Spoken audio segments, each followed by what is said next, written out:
তারাবির নামাজ তো আমরা সবাই পড়ে থাকি, কিন্তু কয়জন মানুষই আছি যারা তারাবির নামাজের পর কিছু দোয়া পাঠ করি?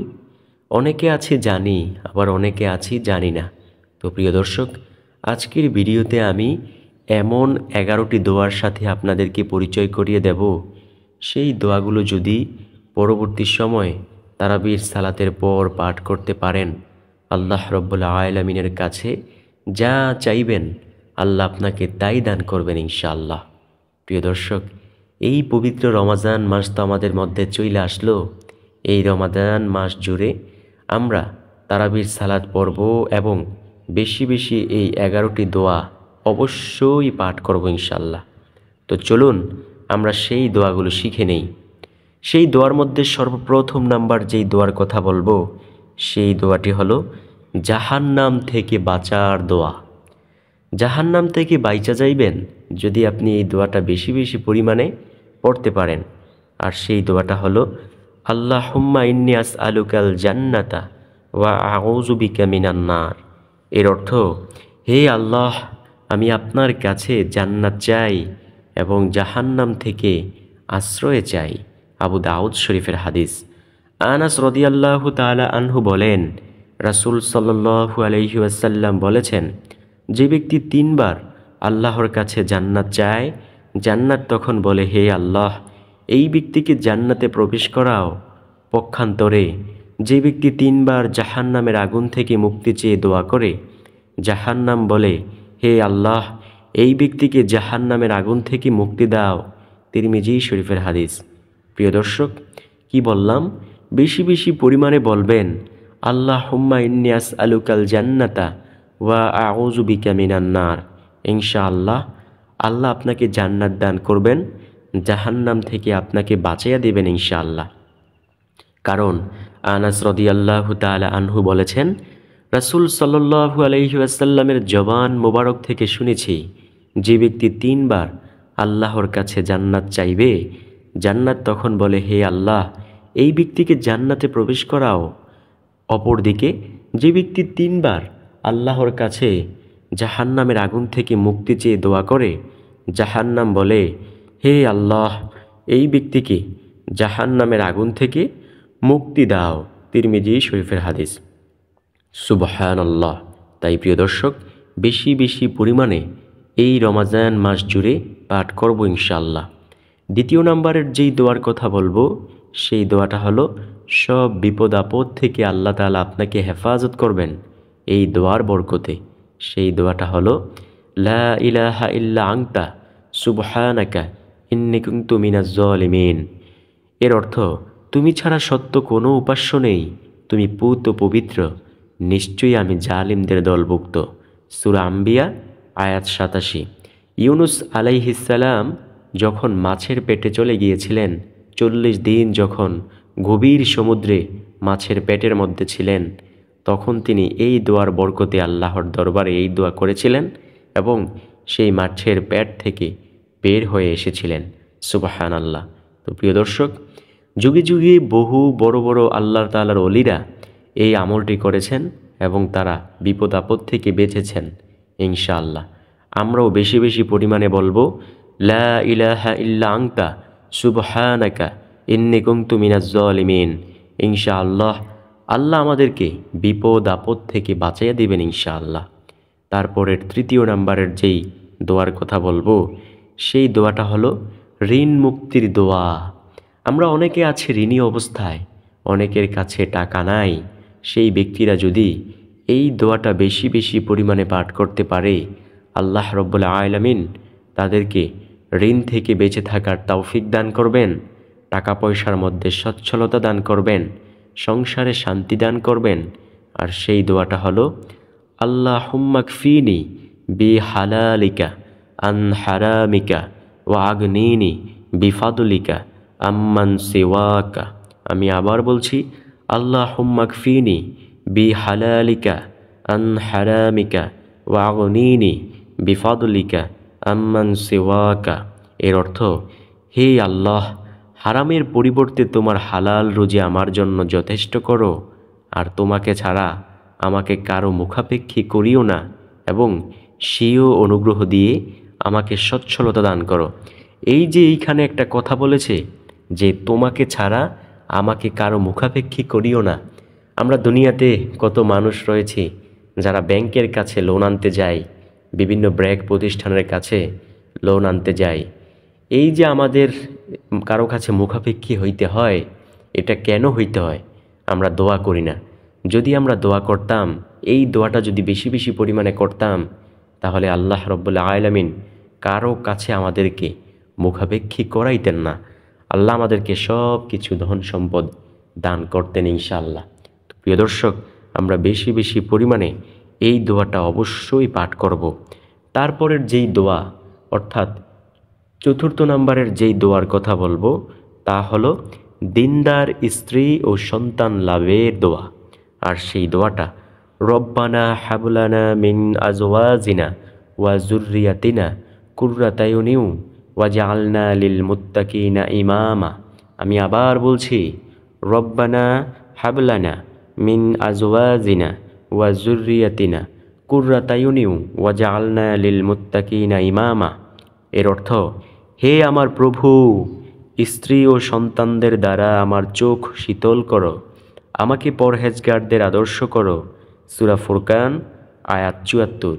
প্রিয় দর্শক, আমরা বেশি বেশি পরিমাণে এই দোয়াগুলো পাঠ করব। আল্লাহ আমাদেরকে দুনিয়াতে বরকত দান করবেন।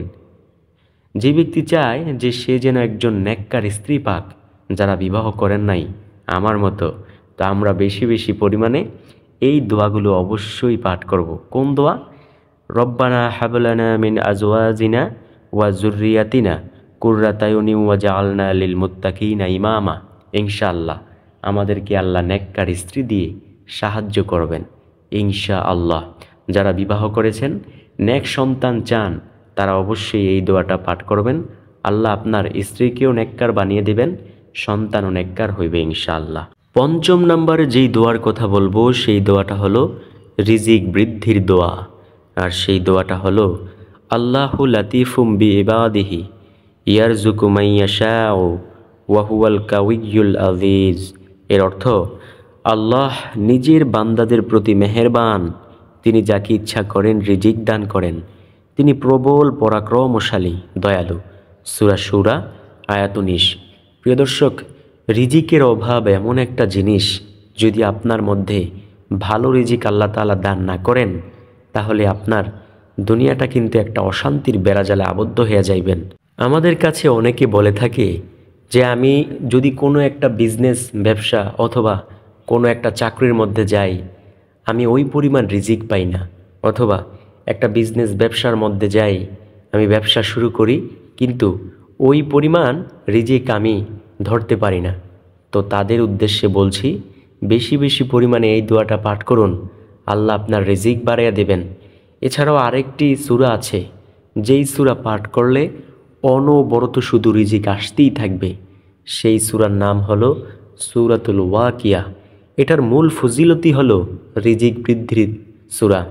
কোনো ব্যক্তি যদি সূরাতুল ওয়াকিয়া প্রতিদিন রাতে পাঠ করতে পারে, আল্লাহ রাব্বুল আলামিন তাকে কখনোই দারিদ্রতা দিবেন না।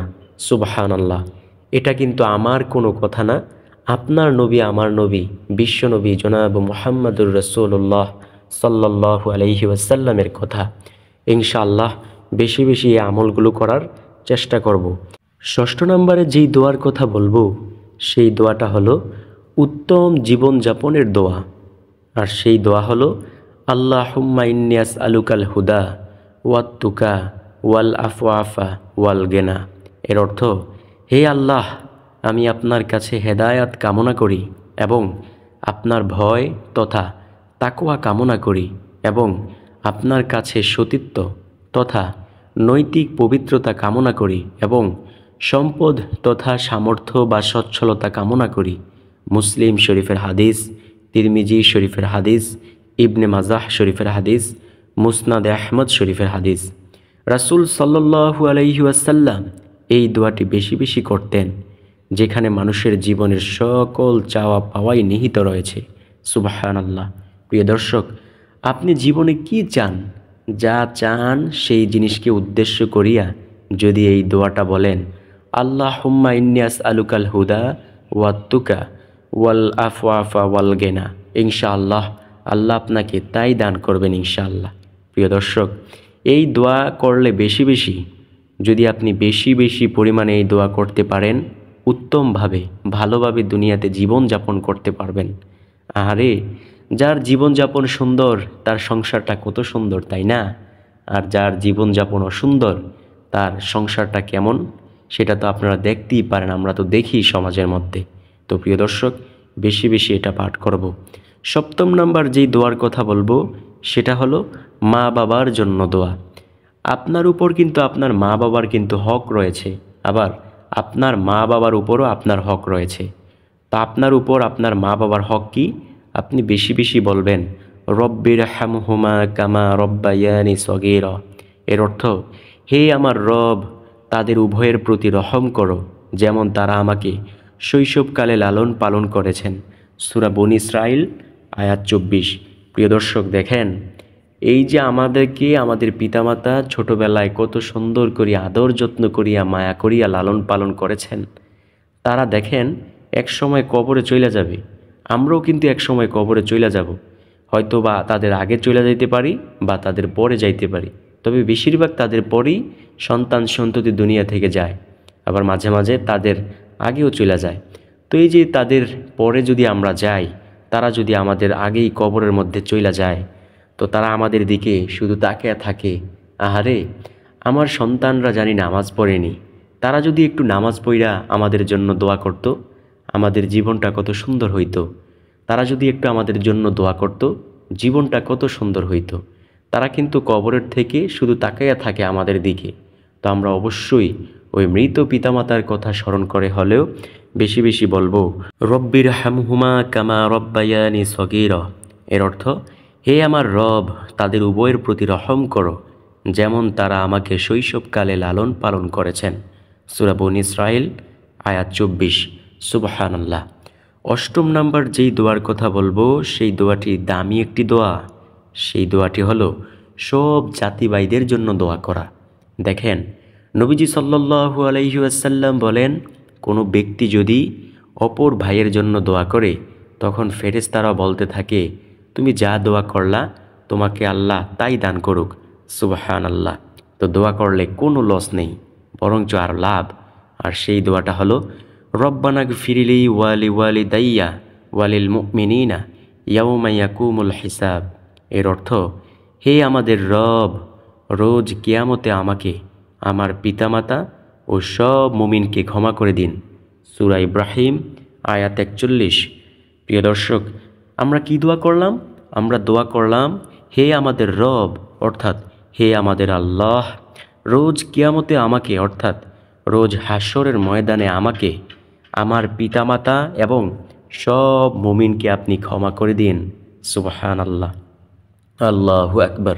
প্রিয় দর্শক, এইখানে কিন্তু আমরা সর্বশেষে সবার জন্য দোয়া করেছি। তো এই যে আপনাদেরকে বললাম যে রোজ কিয়ামতের মাঠে যদি সবাই নাজাত পাইতে চায়, তো আমরা অবশ্যই বেশি বেশি পরিমাণে এই দোয়াটা অবশ্যই করব ইনশাআল্লাহ। আল্লাহ তাআলা আমাদেরকে সেই তৌফিক দান করুক। দেখেন, তারপরে আমরা আরেকটি দোয়া করতে পারি। সেই দোয়াটা হলো ঈমান ঠিক রাখার দোয়া। আমরা কিন্তু এই জিনিসটা জানি যে যার ঈমান নাই সে বেঈমান। তো ঈমান কিভাবে আনতে হয়? ঈমানের মূল বিষয় হচ্ছে 7টি। তো এই 7টি বিষয়ের উপর যে ঈমান আনে সেই কিন্তু সঠিক মুমিন। দেখেন, ফেরেশতাদের উপর বিশ্বাস, আল্লাহ তাআলার উপর বিশ্বাস, কিতাবের উপর বিশ্বাস, নবী রাসূলদের প্রতি বিশ্বাস, আরও কয়েকটা বিষয় আছে। এই বিষয়গুলোর উপর যে ঈমান আনতে পারে সেই কিন্তু মুসলিম।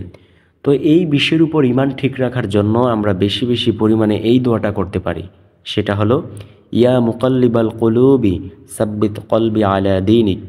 এর অর্থ, হে মনের গতি পরিবর্তনকারী, আমার মনকে আপনার দিনের উপর স্থির করুন। সুবহানাল্লাহ। প্রিয় দর্শক, আমাদের মনের গতি কে পরিবর্তন করতে পারে? আল্লাহ তাআলা। দেখেন মনের গতি কিভাবে পরিবর্তন করে। অনেকে আছে আজকে সিনেমা হলে যাইবে, কিন্তু তার মনের মধ্যে আল্লাহ তাআলার ভয় আছে। সে সিনেমা হলের দিকে রওনা দিল, পথিমধ্যে যাইয়া সে বলল, না সিনেমা হলে যাইব না, যাই মসজিদে চইলা যাই, এই যে আল্লাহ তাআলা মনের গতিটাকে পরিবর্তন কইরা দিলেন। তো এইভাবে আল্লাহ তাআলা মনের গতি পরিবর্তন কইরা দিবেন, সেই দোয়াটা তো করতে হবে। সেই দোয়া হলো ইয়া মুকাল্লিবাল কুলুবি সাব্বিত কলবি আলা দীনিকা। তারপর 10 নম্বরের যেই দোয়ার কথা বলবো, সেই দোয়াটা হলো ঈমানের সঙ্গে মৃত্যুবরণ করার দোয়া। অর্থাৎ আপনি যদি এই দোয়াটা বেশি বেশি করতে পারেন, ঈমানের সঙ্গে মৃত্যুবরণ করতে পারবেন।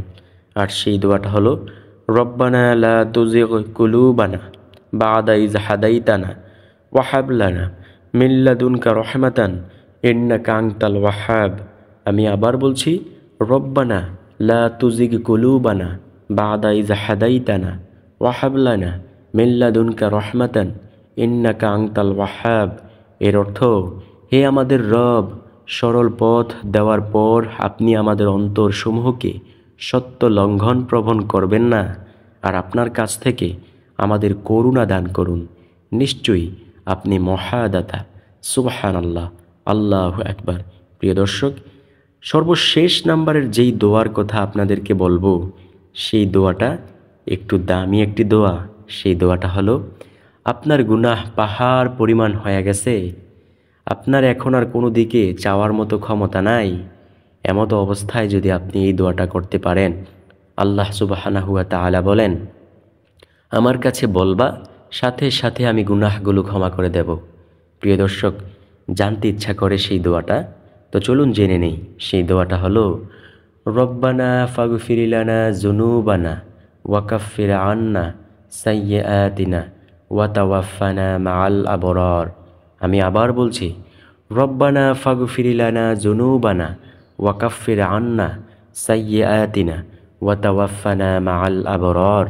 ইনশাআল্লাহ এই পবিত্র রমাজান মাস জুড়ে তারাবির সালাতের পর কম বেশ এই 11টি দোয়া অবশ্যই পাঠ করব। ইনশাআল্লাহ ইনশাআল্লাহ আল্লাহ তাআলা আমাদেরকে সেই তৌফিক দান করুক। প্রিয় দর্শক, হয়তোবা এমন হইতে পারে যে 10টি দোয়ার কথা বলছি, 11টি বলতে পারি নাই, আবার হয়তোবা 11টি বলছি। তবে যদি ভুল হয়ে থাকে ক্ষমা করে দিয়েন, কারণ মানুষ মাত্রই ভুল হতে পারে, এটাই স্বাভাবিক বিষয়। তো ভালো থাকুন, সুস্থ